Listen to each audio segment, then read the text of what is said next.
ప్రభాస్ హీరోగా మారుతి దర్శకత్వంలో ఒక సినిమా తెరకెక్కుతున్న సంగతి తెలిసిందే. పీపుల్స్ మీడియా ఫ్యాక్టరీ బ్యానర్ మీద ఈ సినిమాను టీజీ విశ్వప్రసాద్, వివేక్ కూచిపూడి నిర్మిస్తున్నారు. నిజానికి ఈ సినిమా షూటింగ్ చాలా వరకు పూర్తయింది. కానీ ఇప్పటివరకు సినిమా నుంచి ఒక్క ఫోటో కూడా బయటకు లీక్ అవ్వకుండా చాలా జాగ్రత్తలు తీసుకున్నారు. సినిమాలో ప్రభాస్ జాతకాలు చెబుతాడని ఒక ప్రచారం జరిగింది.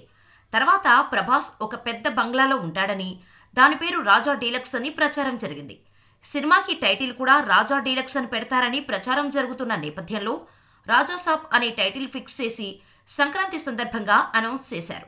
అయితే ఈ సినిమాకి సంబంధించిన ఇండియన్ మూవీ డేటాబేస్ వెబ్సైట్ ఒక ఆసక్తికరమైన ప్లాట్ రాశారు.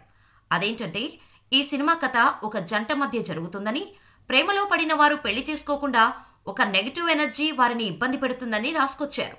దానికి సంబంధించిన స్క్రీన్ షాట్ని షేర్ చేస్తూ డైరెక్టర్ మారుతి ఆసక్తికరంగా స్పందించారు. అరరే, నాకు ఈ సినిమా ప్లాట్ ఇలా ఉంటుందని తెలీదే, నాకు తెలియక వేరే స్క్రిప్ట్తో షూటింగ్ చేసేస్తున్నాను.